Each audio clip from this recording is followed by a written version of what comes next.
Le projet Maladies rénales chroniques et profils environnementaux vise à étudier l'association entre le profil environnemental des territoires et l'incidence de l'insuffisance rénale chronique terminale.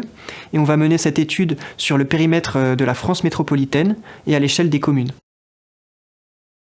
La maladie rénale chronique toucherait à peu près 10% de la population mondiale et plus d'un tiers parmi les sujets âgés. Il s'agit d'une maladie chronique grave et dans 50% des cas, les principaux facteurs de risque de la maladie rénale chronique sont représentés d'abord par le diabète, l'hypertension artérielle et le principal risque évolutif de la MRC, c'est l'insuffisance rénale chronique terminale, qu'on abrège IRCT. Et dans ce cas-là, ça nécessite le recours à des traitements de suppléance. Donc c'est soit la dialyse, soit la transplantation rénale.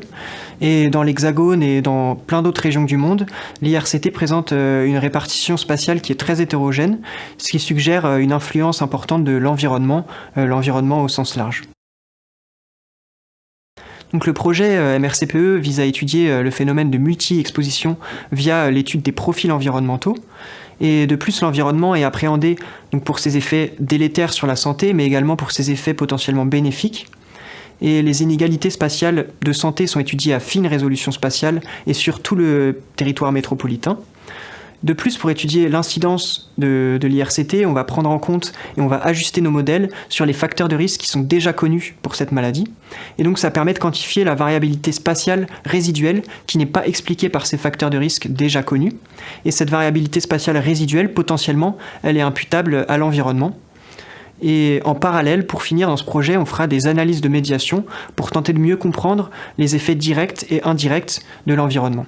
Et ce qui est très important de noter aussi, c'est que toutes les approches qui sont mobilisées dans ce projet, potentiellement, elles sont transposables pour étudier d'autres événements de santé. Sur le plan environnemental, on a déjà l'inventaire des bases de données qui est proposé par le Green Data for Health. C'est un outil très précieux. On a également un appui et une aide à la prise de contact pour contacter des producteurs de données environnementales.